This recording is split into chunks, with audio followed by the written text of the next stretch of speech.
Hello, welcome back. Well, yeah, if you've been tuning in over the last few weeks, we are on week 17. Can you believe that? Week 17 of doing this every Wednesday at 6 p.m. UK time. So, yes, welcome. Easy, Tom. How's it going, bruv? 1403 in the house. This week, we're speaking to my wonderful little sister, Monica Dogra. I know I spoke to her before in week 3 of this, I think, which was back in April. But I didn't actually end up hitting record because I was still developing how the hell I was going to do this. So yeah, I'm welcoming Monica back on, and we are going to talk some breeze, which would be quite nice. Because as much as she's like a dirty hippie, I'm a dirty punk, so it's kind of a good little, argument that we'll have. Hi Anushka, welcome. This is lovely seeing everyone pouring in. Hi Manny, how's it going? Woohoo! Just waving at everyone, waiting for Monica to join me. In the meantime, how are you? You alright? Is all well in wherever you are in the world? God, I hope Monica does come on soon, because it's just daft me sitting here talking to myself. That was very embarrassing. In fact, I'm going to WhatsApp her and say, Oi, I'm online basket.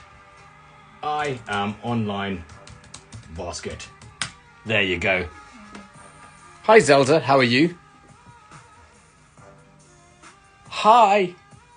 Sangu's in the house. Mega's in the house, director of the odds. Excellent. Hi Samit, how's it going? Zelda says she's a huge fan and she loves these. Thank you. Or they love these. Thank you. That's very sweet. Here's Mondog. Woohoo! Mondog's in the house. There we go. She requested my friendship. Maybe I'll turn her down. Now, hi. Hi, citizen of Awesomeville. How are you? Mondog! What's up, doggy? What up, man? What you saying? I love how you sent me like 10 reminders today. You're like, yeah, because, bastard. Yeah. Do 10-minute warning, 5-minute warning. I Warn. Do you know what I mean? Yeah. Can you see professional. There you go. Yeah. Professional, my chitter. I'm just here talking to you, man. It's all good. Your chitter. My chitter is very professional. Oh my God. That Hi. was one of the, what? Mega's here. Mega Ramaswamy. Mm-hmm. I didn't get a chance to hear her. She sent me a voice note probably about this. I love you. I love you back. Love you guys. Hi. Waving to everybody. Hello. Is that a gourd behind you? Is that a sitar? Is that like a flask or is that a real instrument? That's a tanpura. But it's an actual real instrument. Why are you saying such dumb shit today? What's going on with you? Is that a flask that you drink out of in the background? Or are you just pleased to see me? Yeah. Oh God. Yeah, so remember to save this so that I shall. Well, dude, that was week 3 of doing this thing to keep me sane. So every Wednesday I do these chats, and you should have just said, Nerm, sort your instruments out. I know. Shit together. Anushka, my instruments are very much in order. I'll have you know. Oh my God. So Anushka, send Nerm to jail. Make us say. What's up, y'all? So anyway, how are the you first doing time today? we spoke, I'm just trying to give background to why I'm inviting you on again. Was because I'm an your asshole. favorite. Just be honest. Yeah. I like you sometimes, but actually, it's because I just didn't record the video like a dickhead. That's why. And dude, now it's week 17 now. That was week 3. So we've been on this whole weird situation for 14 weeks. Well, for 17 weeks. You know what I mean? But yeah. Long time. So intense. Oh my God. Isn't that crazy? 17 weeks. And then when we were in week 3 or whatever number I was, I remember thinking like, this can't last that long.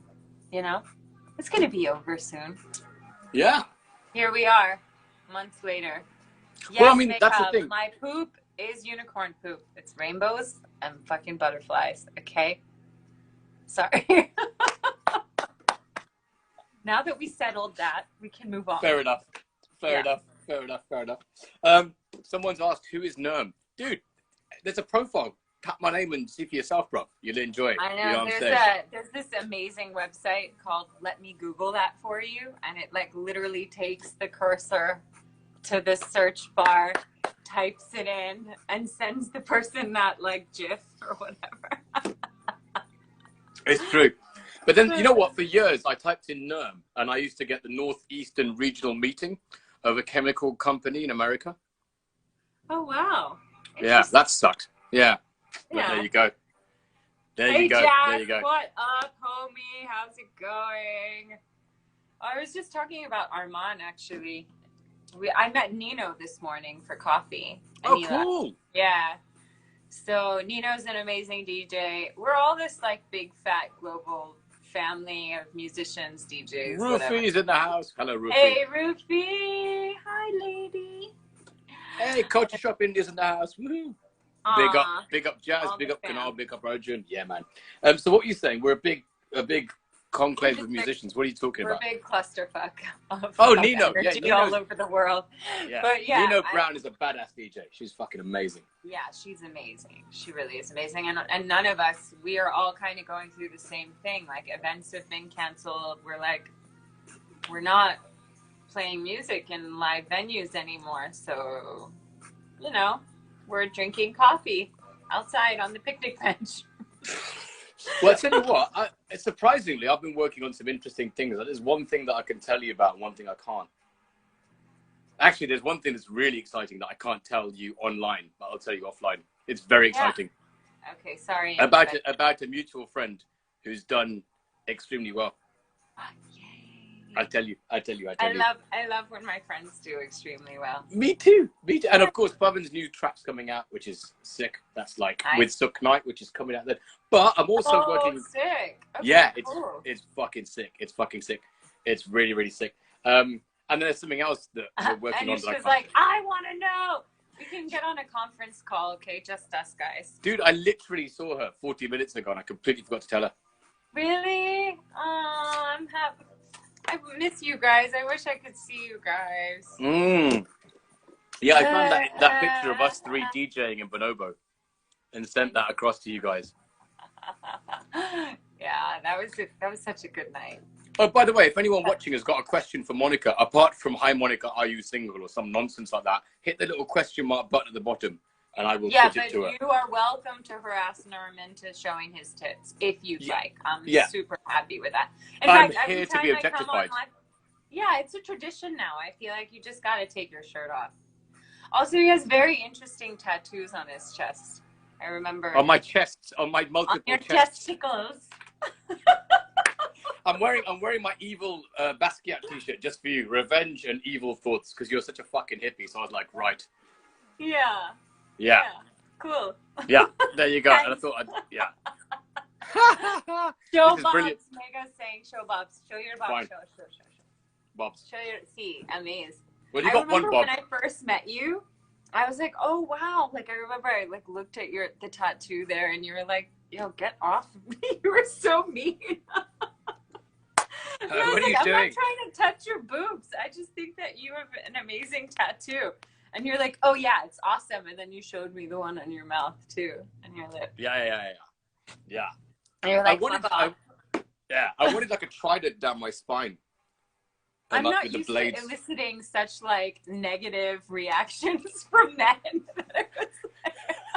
Get away from me. I was like, what's wrong? Why are you being nice to me?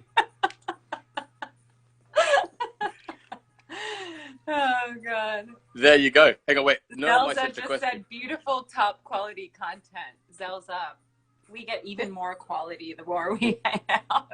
Dude, I tell you what, I do quite enjoy these sessions because I get to have a little bit of a chat with a dear friend. Look, Anushka sent us a question. Read it out. There you go.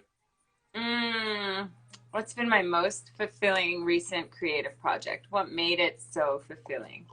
You're welcome for asking a question. Oh, hi, Trisha. I'd say most recently, what has been my most fulfilling project? I started writing a song with Nacho Arimani, who is a phenomenal percussionist and flamenco guitar player. And I wrote a song inspired by basically, there's kind of this insane upheaval, you know, like today I was talking with Nino about cancel culture, and we were talking about the Me Too movement. And, you know, Nino is a DJ who runs a party called Yes, Yes, Y'all, which is known to be a queer party. And there are all these conversations that are expanding norms and also keeping us accountable and in check, right? We've got political activism happening. We've got this challenge that society has to make to live more mindfully because of this invisible virus that everybody's getting. We've got conversations around economic structures, how to keep paying people who rely on us, how to challenge companies above us to keep paying us. Like, it's like the whole freaking world is going through this thing, you know, and there's so many different parts to it. So the song that I wrote is essentially about that, like about what I believe is activism, and also seeing that I stand in a position of power because of so many people who fought for me to have the freedoms that I have.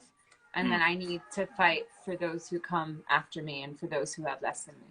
So that's been my most fulfilling project in recent times, but I haven't been creating as much as I would like to be quite honest. So we'll see, you know, how you've been traveling a fuck, well, you've been moving a fuckload. Yeah, well, I mean, you know, kind of some of this stuff that's been going on in my personal life, but like my mom getting COVID, also me leaving India and coming to the States. And then now I'm in Canada and I'm going back to the States on Sunday. So yeah, I've not been in one place to like sit down on my laptop and like write. So. Which is basically touring life anyway. It is, except for when you tour, you are creative because you're sharing your music that way. Instead, I've been like on the family tour, which is like, yes, I'll eat this cookie and ice cream. Dude, I was literally having this conversation with someone about like when I first went to India for work and how I didn't go with family or for like any sort of yatra business. And I was like, this is fucking amazing. I get to just have my fun times. And it was vastly different. And here you are doing that in inverse. Yeah, I mean, it's fun until week 4. And then it's like, you know, then it's like, okay, I love you, but I gotta go. Yeah, totally. Well, it's interesting you talk about sort of that most fulfilling creative recent work, because that's very much in line with what Pam's doing with this whole project. And the whole concept is like, fuck all this old shit. Now's the time to readdress everything and recreate the world as you would like it, basically. It's kind of like an interesting time to push that shit. Yeah, I mean, I feel like there was I just want to give a hi, Jai Sri Ram, Prasheen, Jai Sri Ram. Jazz asked a question about what my experience was when I first performed at Glastonbury. That, of course, was a huge win. Nerm was there. Which time? Oh, the very first time, yeah. Yeah, that was 2007 or 8. Way before that. Because Dee and I, we've got loads of pictures backstage with us and Annie Mac and Noisia and Andy C. And but I moved to India in 2007, so it couldn't have been. Yeah. Permanently. I met you in 2006, but then I went back to New York and then I moved back permanently in 2007. So it must have been that summer, 2007. Okay, I'm going to verify that, but please continue. Please continue your answer. And fresh. Durga, what's good? How you doing? You don't want to answer that question? Yeah, I'd love to. Okay. No, so about Glastonbury the first time. Yeah. Yeah. While I verify what it was. Shire and Funk, Randolph and I were a duo. We ended up playing at Glastonbury. We were a few Indian bands I think had gone. Medieval Pundits were there that year. I feel like Amy Winehouse. We met Amy Winehouse backstage. Oh, that famous Indian act. Yeah. Oh, I think Anushka was there, or Anushka was there the second time, or I don't know. The first time she played Glastonbury was like 2016, so she might have just been there hanging out. Maybe. I don't know. I've been to Glastonbury 3 times, and I've played 3 times. It was 2007, my dear. 2007. Yeah, that's what I said. See, yeah. I'm amazing with my resume. I just found these pictures. I'm gonna just flip. Oh shit! Hang on a second. I just gotta unplug this power. I'll just flip the camera around so you can see. Yeah. Hi, Heather. Hi.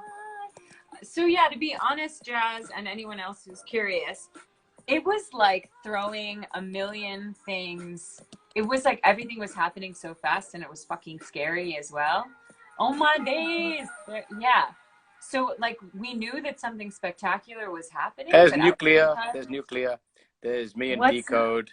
Yeah, Nuclear was there. Mayura was there. Bundes Project. D and Annie Mac, and then there's Noisier. There's Bobby Friction and you, and then Randy. There's Jenna G. Yeah. There's Andy C. And you guys got to remember, like for me, I was 23. I was young and terrified. That's how terrified she was. That's how drunk I was.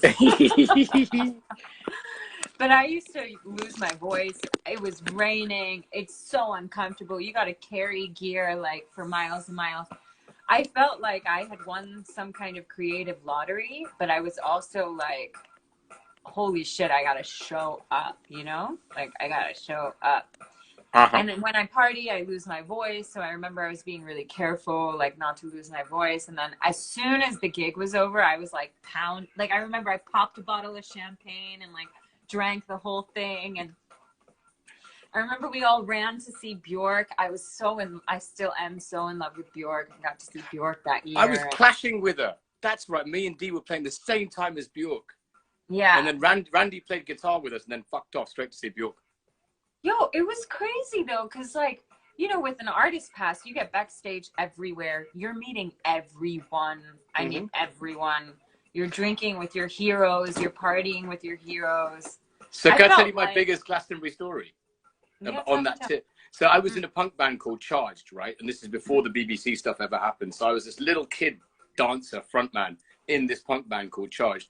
And we'd play Glastonbury like every year, but old school, like, you know, in a fucking ice cream van style things, right? Nice. And then this one year we played the Glade area before it became really big. And before us was Aphex Twin. No, before us was Orbital doing a DJ set, and Aphex Twin after us. It was insane. So we did this whole punk show. And then I ended up seeing a friend of mine who was a guitarist with Ian Brown called Aziz Ibrahim. And Ian Brown was the lead singer of the Stone Roses, a really famous band. And he was playing solo. So Aziz got me into behind the actual main area because they were playing. And so we came on stage for Ian's solo set, and I was on there, and I was hanging out with Tony from No Doubt, the bass player, and Jack White. And I was off my face, right? A kid like covered in mud in a punk band, just rolling with these two. And they were looking after me because I was a mess.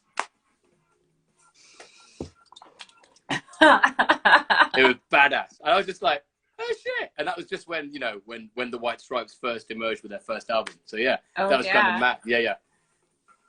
I don't remember who it was it was some drum and bass artist that we were listening to together. Was it Noisia?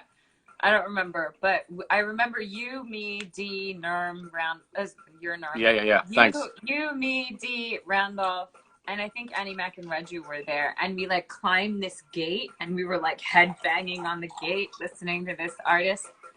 I don't know. I've been so many different people in our friendship. So that person, Monica, I was like young and like free. I felt like I was finally living life on my own terms, but everything happened so fast that I was fucking like terrified also. Yeah. Like we rented that weird apartment in Elephant and Castle. We had already written one album. We had finished another in less than 2 years.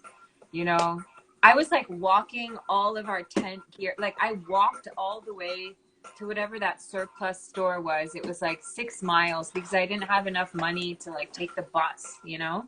We were like poor as poor could be, doing very expensive things in London. There's ways of hustling through that though. Oh, we did. We made dal chawal every day. You know? We played Brick Lane at your party at Vibe Bar. And making a couple hundred, like, whatever pounds.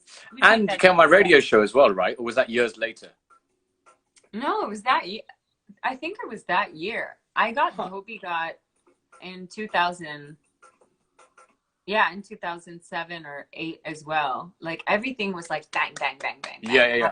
That's true. You had a rapid increase, didn't you? It just sort of went, pum. Yeah. Do you know what? I remember your first solo show at NH7 when you were just like not Sharon Funk, but Monica Dogra as yourself. Yeah. Yeah. And that was quite a night. Loads of shit went down. That was fucking awesome. I know you were like just like taking all those balls from the side of the stage and like hitting them into the audience. Just kicking it. Yeah. Yeah, it was glorious. Also because I think at that point too, you anyway had always been coming to India for years, but this was when all the stuff was happening with Prash coming to town and Beggars coming, and D came with Driving Lolita, and you were DJing all the festivals. That was like 2010, I think. 2010. No, the Driving Lolita tour and the double header with Shiver Sound System was 2011 to 2012. So it was 2011. 2011, yeah. Yeah, going into 2012. Because for me too, it was like, I lived in New York.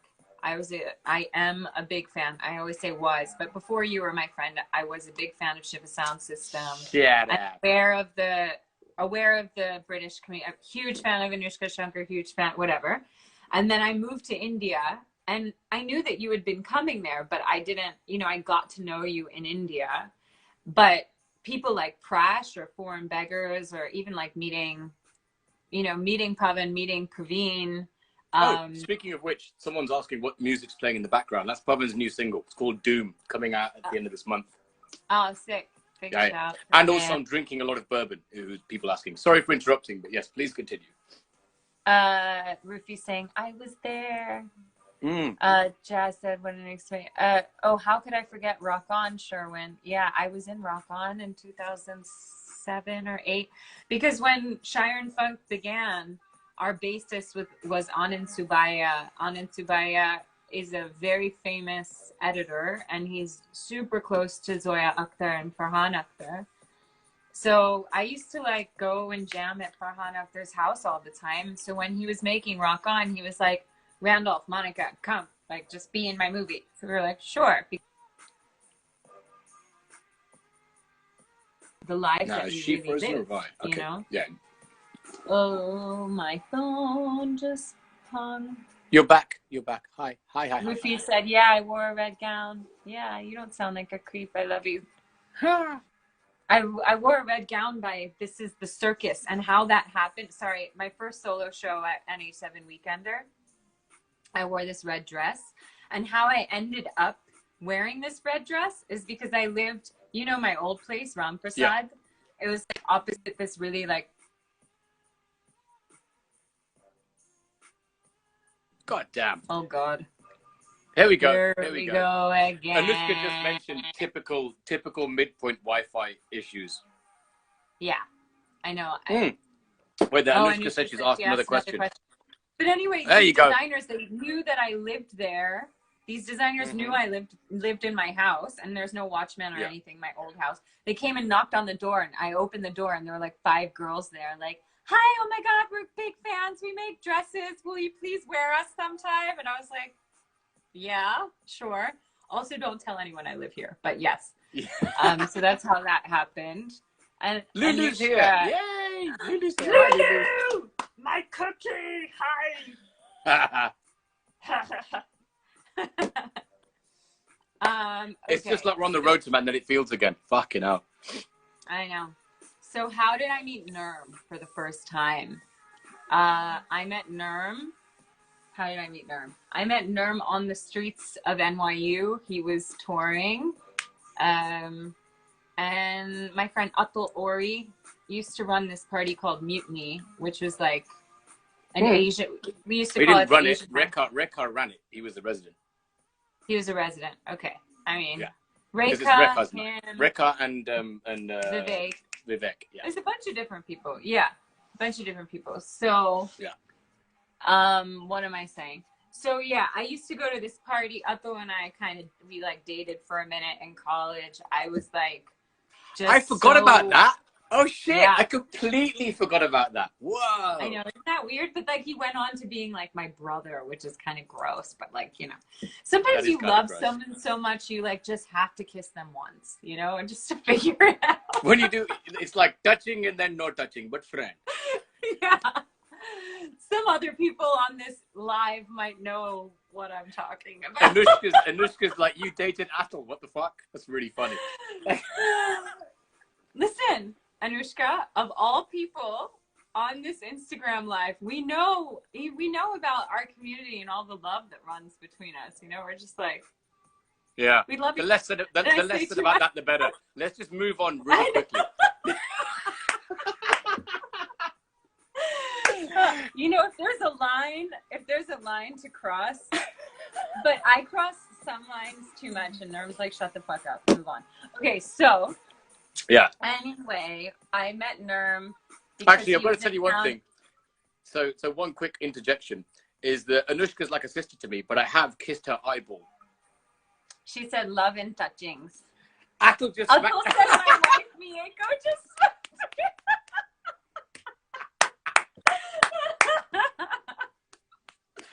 Oh, this whole God. live's causing all sorts of shit. This is wicked.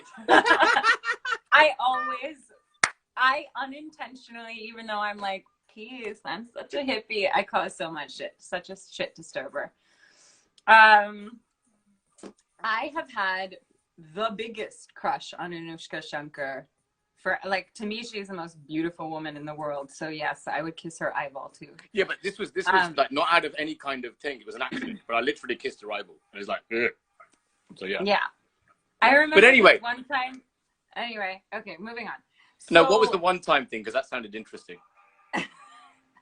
I remember once we were all together at something, and Nerm was like, I think I might be your only friend, Monica. You're like your only guy friend who like you haven't had even like this much of. You were like, ew, how do people even think you're attractive? I was like, fuck you, man. Okay? You're like, what? Randy's here. Randy! Woohoo! Randolph, hi. So yeah, I mean, I'm not going to talk about the clusterfuck of like friendship and touchings because that's just not. We're going to move on. Let's move on. So about how we met then. Go on, carry on. So I actually remember this, Atul, since you're tuning in, I'm going to tell this story. I remember he was like someone who he was like a punk and really cool, and you know, he's in a DJ, and I was younger, and I like was like, wow, who's this guy with like fucking weird hair and Midi Shan Punjab who like throws weird parties where people with like some dude with dreads is like dancing with some chick who's a banker who's like dancing with this Indian guy who's like really femmy but does Bharatanatyam, and it was like this wild world. I was like so intrigued. And I remember I told Atul, like, I was like, woe is me. People don't take me seriously. People just want to like hook up. They don't want to get to know who I am. And he was like, Monica, stop dressing like that. Stop fucking wearing your hair down and wearing high heels and like presenting as this sexy girl, and like wear a big fucking sweatshirt and don't put any kajal on your eyes and see who wants to talk to you. And I was like, okay, let's see. So that was my phase when I was like really, and you have this photo that you love to show everybody where I look really not cute. And no, you look great. You look like a little nerd. It's really cute. Yeah, but I actually loved Atul so much for that lesson, because he was like, you know, when you're really young and you're trying to figure out who the fuck you are, I think a lot of us also, like diaspora Indians abroad or whatever, we grew up in a much more kind of in a racist culture where we were either first generation, like we were trying to figure out where we were, you know, in all of this. There's like a homogenized version of what being Indian was in America, and I know that there was a story around that in the UK as well. Mm-hmm. And then there were people who were really breaking that. And for me, that was Shiva Sound System. That was Anoka. That was Mutiny. That was people like Rekha, people like Atul, Anushka, you. And I wanted I wanted to be you in that community. I wanted to be you guys. I wanted to be you. And then you took it and morphed into others. Yeah, and then I moved to India because that was my destiny, right? So I moved to India, and then I became... And then we met at the same house party. We re-met at the same house party you met Randolph at. Yes, we re-met again years later at a house party in Bandra with Randolph. I remember Bobby Friction was there. I remember Hardcore was there. Raghav Sachar was there. All these people were there. Reggie was there as well. Reggie was there. And we were, oh, Anushka said she's got to go be serious now. So bye, I love you. Bye, I love you. See you later. Oh, Keshav's here as well. Oh, shit, Keshav's got to go too. Boo. Love you, Keshav. Hey, Keshav. Oh, I miss you. Oh, yeah. So, actually... Sorry, I need to... Is that for Keshav or for me? Yeah, Keshav.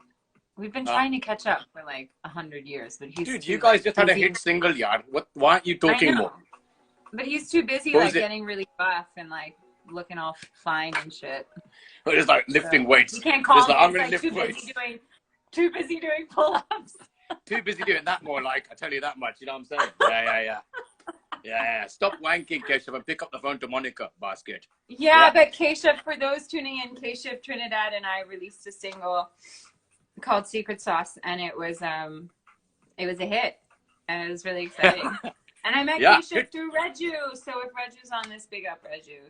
So weird how we've like danced all over the planet and like woven in so many different ways. No? So cool. You're such a fucking hippie. We've danced all over the planet and we've woven in such different ways. Listen, it is cool. It is. It's cool. It's like a big clusterfuck. It's a clusterfuck of friends, yes, but it's also so interesting that like we've managed to like do things together in LA, do things together in like every city in India, do things together in the UK, festivals in the UK. We've been all over the world, you know? That's true. That is true. New York, DC. Lulu is right. Come back to England so we can go dancing, basket. Yes, I want to. I know. I want to. But I'm always scared to meet you because you make me party too much. I don't make anyone do anything. How can I? I'm so tiny. As you sit there with your bottle of fucking bourbon, how can I make anyone do anything? It's true. I'm so small. Okay. I'm no physical threat at all. I'm like, you know, very, very, very, okay. I am very persuasive. That's true. And a bad influence. Okay, fine. You're right. Yeah. Have you frozen or is it just, are you just really, really, okay, she has frozen. I thought she was just staring at me like, distinctly just like, bastard. Hello?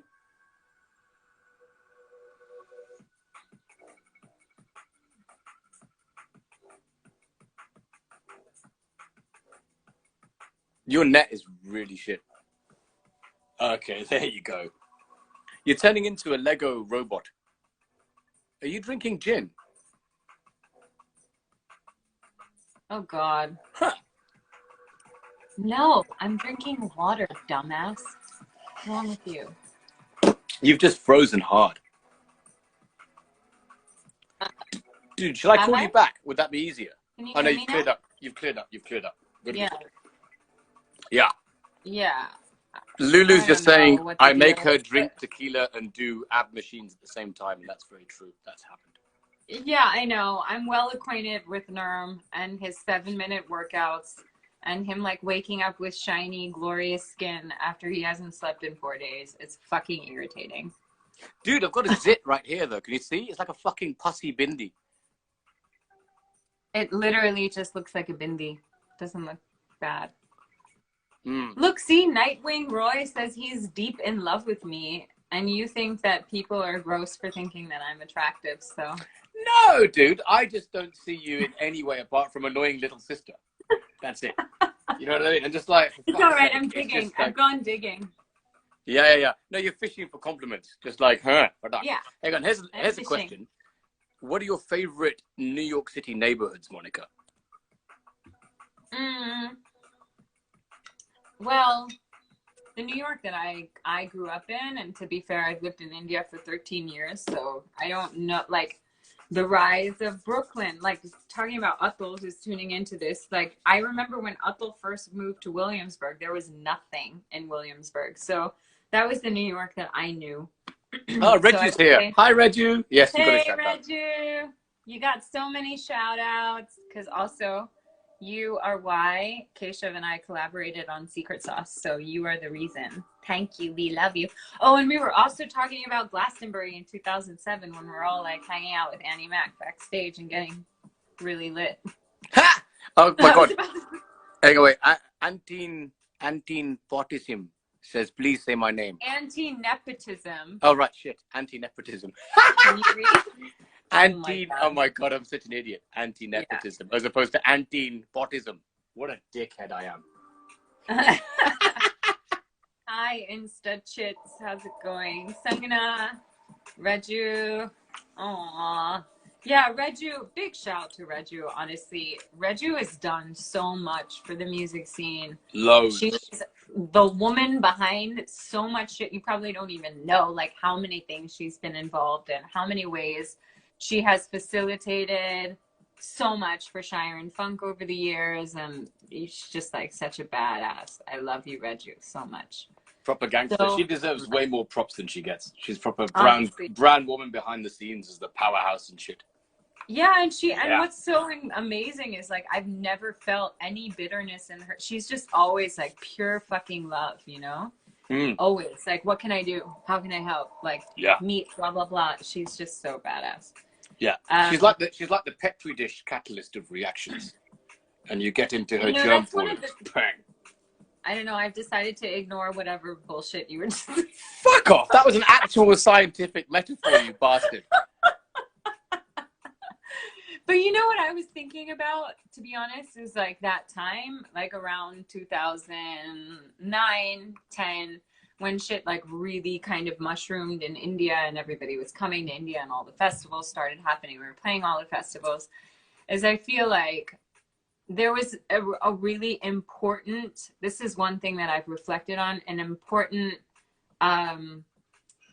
ecosystem, and everyone played a specific role. And if one thing was missing, nothing would have happened. Do you know what I mean? Like, from a Reju to I know India's version very well, like Indecision, the music blog, Blue Frog opening the venues everywhere, OML finally managing artists, me doing the Doerists, like a show that kind of gave all of these artists platforms who never really had platforms before on a mainstream television channel.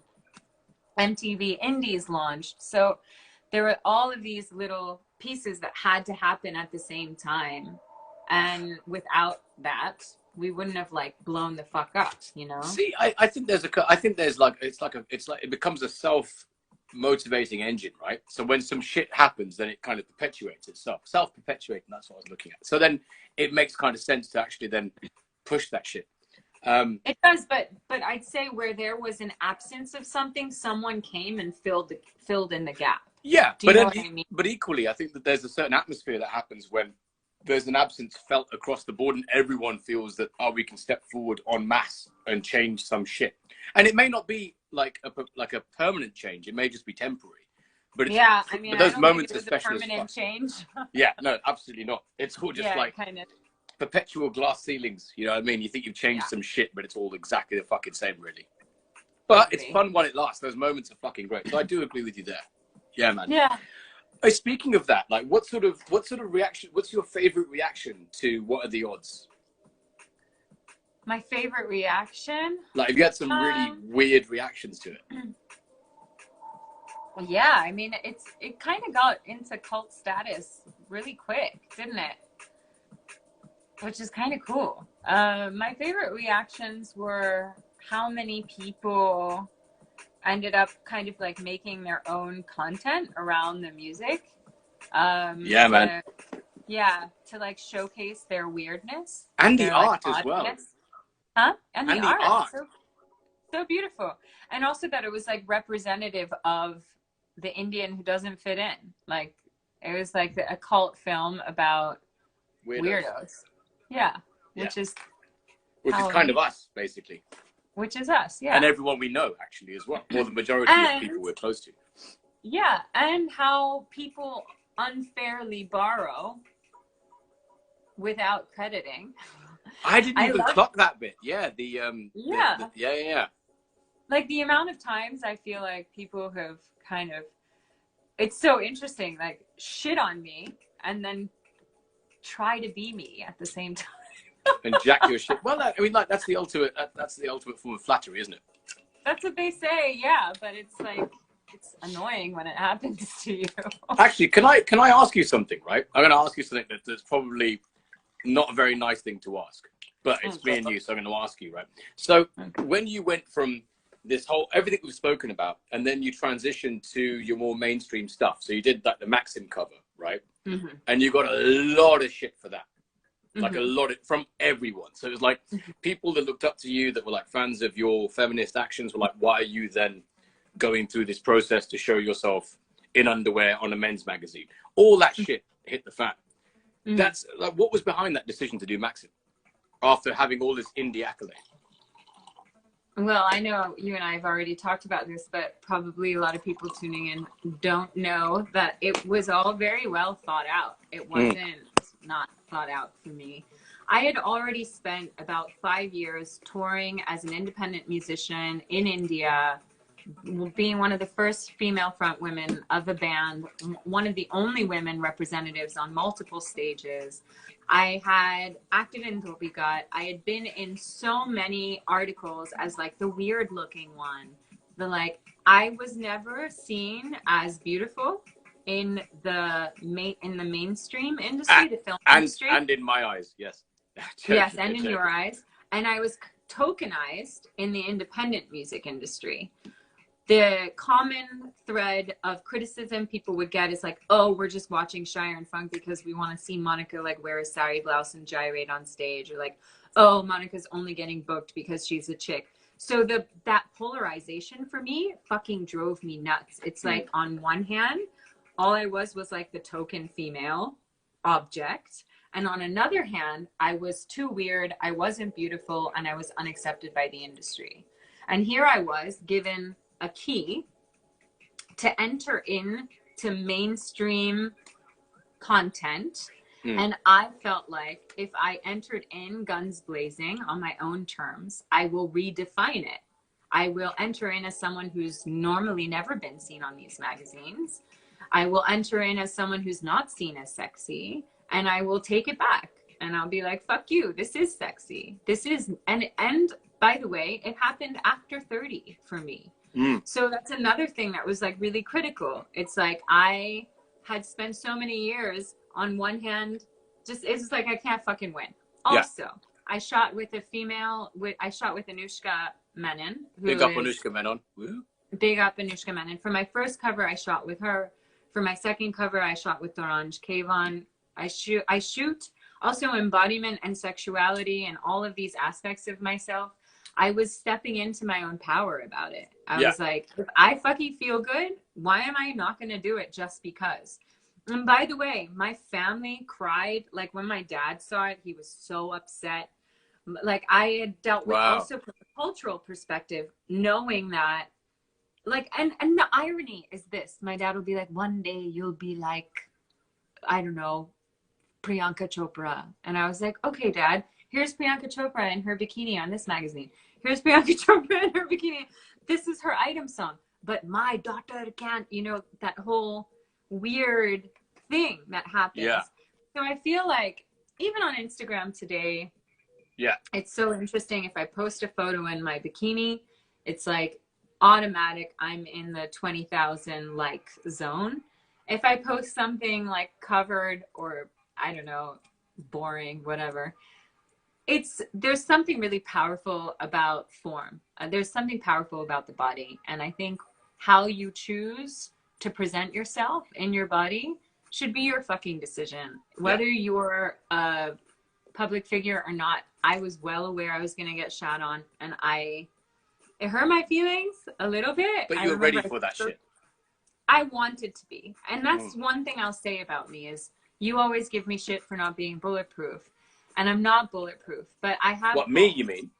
Yeah. Oh, well, I just want you to be bulletproof. There's a bit of a difference there. Yeah, you want me to think through things and, like, you know, cover the bases. And sometimes I just jump in and I don't think things through, you know, and I've made mistakes because of that, but I've also done great things because of that quality in myself. So I'm refining it, you know? Yeah. And that's that. Cool. Fair play. Yeah. Big up Pavan. He's just on this chat. Big up Pav. Yo. Hey, Pav. Talking about someone who's changed their body because he's just turned himself blue. All of it's blue. You don't want to see it. It's a bit weird. Yeah. It's like all blue. You're like, ugh. Even the pee. I mean, you have to fucking say it. I mean, the difference between British comedy that is blue and American comedy, right? American comedy is like, even his willy is blue. Ha ha ha. But like, fuck, British people are just like, everything is blue, and let you fill in the blanks. But no, American Walla has to sort of go, no, his bean is blue. Ha ha ha. Also, just to be an outspoken person is fun. Someone just messaged saying, is there Trishna Shetty sent a message and saying, I've asked a question. Ooh, here you go. Can you read that? Monica for world guru status. How is my heart? What's my process to heal and thrive? Things that Nerm will love me talking about. I might go for a piss in this bit. No, carry on, I'm joking. Yeah. My heart's all right. I'm going through it. I think everybody is on one level or another. I have days when I feel really like fucked and affected. Like yesterday, I got a message from an anonymous Instagram account, a girl who said, hey, you follow so-and-so. I'm not going to mention his name, but he's an artist, up and coming, not too well known. And when I was 16, he drugged me and raped me. Fuck. And do what you will with this information because you seem like someone who gives a shit. And I'm like, okay. Number one, when you're a public figure, you get a lot of messages from a lot of people saying a lot of things. And you're also challenged when you don't speak up, and you're challenged when you do speak up. And I love that this question's from someone like Trisha because she is a source of information for me. When I'm confused and I don't know, like sometimes I don't want to make a statement about a public issue because I feel like I don't know enough. And the time it'll take for me to make sure that I know enough and I'm making an informed statement, I don't have enough time. And so I look to my allies, you know, someone like Trisha, someone like Faye D'Souza. A huge ally for me is Vishal Dadlani. Vishal is, I don't even know how he does it. He's fucking he's superhuman. He knows so much about so many things, and he's super politically active, and he's a phenomenal musician, and he's so famous.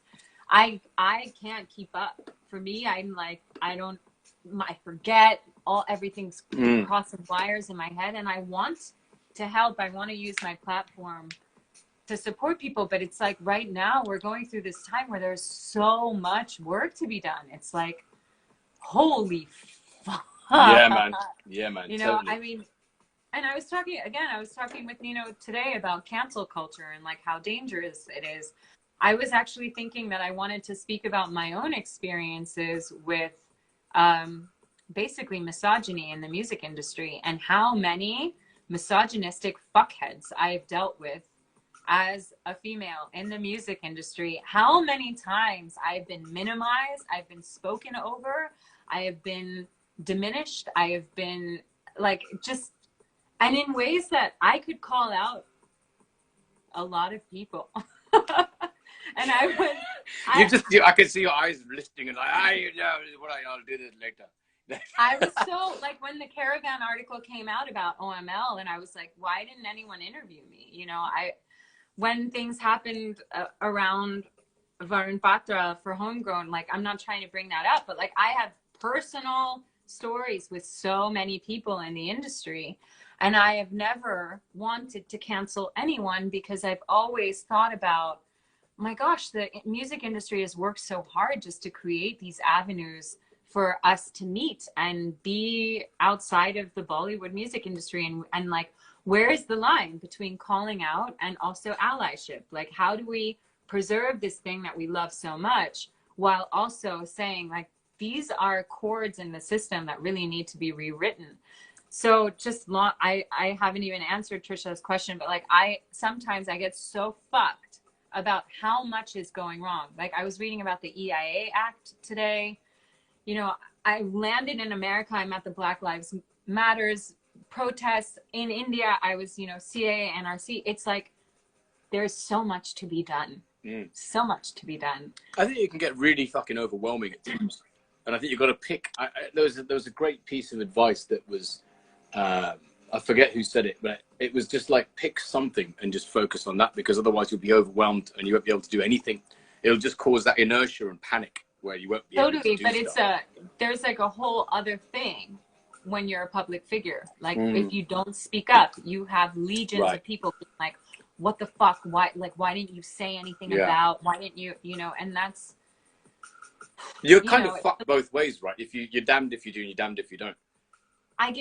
There's someone on this who's watching this right now, and I got called out again when it was like the whitening cream thing, you know, which is, of course, colorism is such a huge issue. I love that the Black Lives Matters movement activated this conversation around, you know, colorism in India, and that Pond's decided to retract having a whitening cream and, you know, whatever, Fair and Lovely, rebrand and all this stuff.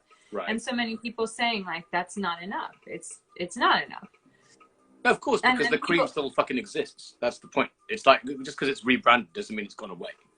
Yeah, well, here's it's like racism and then fascism and then nationalism and then popularism. It's just a fucking rebrand, right? Totally. And I have a lot to say privately, not on Instagram Live. We can talk about it, but like, what it means to really create change within an extremely capitalist model where things are funded, and they're funded by very powerful people. So industries are run.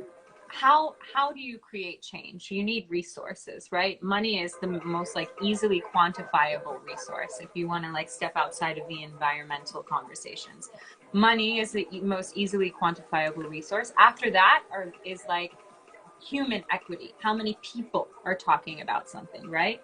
So when it comes to entertainment and media, the ones who control those institutions are the ones with tons of money. They decide who gets hired, who becomes the faces of brands, who becomes the, you know, the big star in the next thing. They control how many times the video is on rotation on MTV or VH1. And often it's public figures who have the equity of influencing people, of getting tons of people to because they get the eyeballs. That's why. Yeah, exactly. It's eyeball count. Yeah. So if you approach industry with cancel culture, with like, hey, fuck you, why are you doing that? Then the powerful people who run the industry are like, I'm never hiring this chick. Why would I hire this chick? She just talks, you know. That's a really interesting thing. And I've been on both sides. I've been the one who was like anti-system to like, okay, I'm going to talk to the system and I'm going to try to change it from within it. Yeah. And that's an interesting debate, man. I totally hear that. Because I think there's some, like, I was genuinely, can I talk about this publicly? Yeah, fuck it. I'll talk about it publicly. So I was genuinely taken, because it's a positive, so I can talk about it. But being in a boardroom at Budweiser, when I was doing BudX and planning the BudX festival, I was genuinely, like, taken aback by how fucking awesome they were. There was, like, a room full of women. They were, you know, had an active voice, an active presence, and everyone was heard, and it was fucking brilliant. And I didn't expect that, in a corporate environment or in India, let alone that. You know what I mean? I was just like, this is fucking amazing. And that's where I can see the corporate cultures kind of shifting with hearing, you know, it wasn't the fact that the white rep from a foreign country was over speaking above everyone else that was brown in the room. That was the first thing. Secondly, there wasn't men talking over women. I was really taken aback by that. Yeah, and I will say, to everybody watching, something that's so amazing about Nerm is that he actually is a feminist and embodies that and lives it. And it's one of the reasons why I love him so much, even though he's so annoying. And it would be great to have allyship amongst more men in the music industry. People who, you know, even if you haven't lived the experience, you can have empathy for it and try to transform it in the environments that you walk in. And I haven't seen enough Indian men in the music industry really take that on and take that in and like look at ways that they've perpetuated patriarchal fucked up systems in their behavior. And I've always erred on the side of compassion and ignorance. Okay, you're ignorant, you don't know what you're doing. But I'm starting to get to a place where I feel like I need to, with love, talk about some of my experiences, because we are in such a potent time of reflection, so that we can really remodel things, be more effective. I think honestly, speaking as a privileged man, right, there's an awful lot of shit that I've still got to learn. And it's like, you know, stuff like, you know, adjusting language accordingly. They come still, for the life of me, trying to find a replacement for the word cunt, because I understand the sexual violence that it's associated with. My friends, my female friends, are like, it's fine, but actually it can offend people that see that as a violent, aggressive, sexist thing. So I've been trying to fucking figure that out, but it's a constant process. And it's fucked that, you know, it's from a position of privilege. Do you know what I mean? So it's like you never stop fucking trying. Yeah, and you're still going to fuck up, right? Exactly. I was about to say the amount of times I fucked up. And again, when I want to shout to Trisha again, because it's like, without my allies, I wouldn't know. I don't know the right words for things sometimes. I have my own set of privileges. You know, I was born in America. And most of all, you're a dickhead, which is the big problem. I have the dickhead privilege, you know? Yeah. There's so many things that I'm learning. I mean, just being in touch with someone like Dogra, like they are such a big hero. See, I just fucked up again. They are such a big hero in my life. And also to be allowed to say, I'm making mistakes. I'm confused. Can you help me? Like, can you help me clarify my language? Can you tell me what you know? You know, I want to, and that's why I want to speak up about my experiences in the music industry, because I want to help people understand that but when I say I've been called out by big mainstream corporate capitalist structures, I've also been called out and not felt community from the indie music scene either. I've not felt supported by the music scene in India for a long time. I was in the beginning, and that was great, and then I experienced a like big, you know, slap down, and then I retreated, so that's on me too. But yeah, how do we like talk to each other? Do you know what? I think I personally feel there's strength in that, because I think that when you're on the fringe of everything, you belong to no scene. So I mean, that's the way I've always viewed my entire career, is that you can do your own fucking thing no matter what. And if I was attached to one, like drum and bass or Asian Underground or fucking punk or whatever, everything ebbs and flows. But when you're on the fringe of everything, you're kind of like unsinkable, because you can just fucking do what you want to without having to attach yourself to a scene. You know what I mean? That has a natural peak and trough. You know what I mean? I know what you mean. And I think that that's an upside to it. But I think a downside to it is being seen as a massive resource when people need to feed the things that they wish to grow, and then just being siphoned out as soon as you've been used. I 100% agree. That's exactly what happened to me. 100% agree. Yeah. But I think also that this whole kind of this, you know, there's a lot of talk about COVID being the great equalizer, which I don't agree with, because there's a lot of inequality. But I feel that the more kind of predatory figures in the creative world might retreat because there's less capital to be earned from them anymore.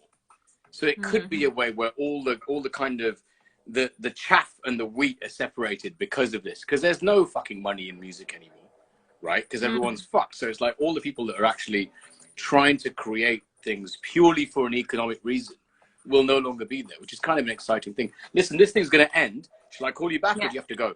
Oh, shit. Yeah, it's 2. I gotta go. You gotta go. Also, I was going to say, like, for one of our chats, we got, like, super, like, deep in it. That's probably because this is round 2, yo. That's why. Yeah, maybe. Because the first one, you're like, ha ha. Fuck you, fuck you. And then we had the What Are the Odds party as well, which was kind of fun. That was awesome. Yeah, go watch us both on this Netflix film called What Are the Odds. Monica and I are both. What Are the Odds?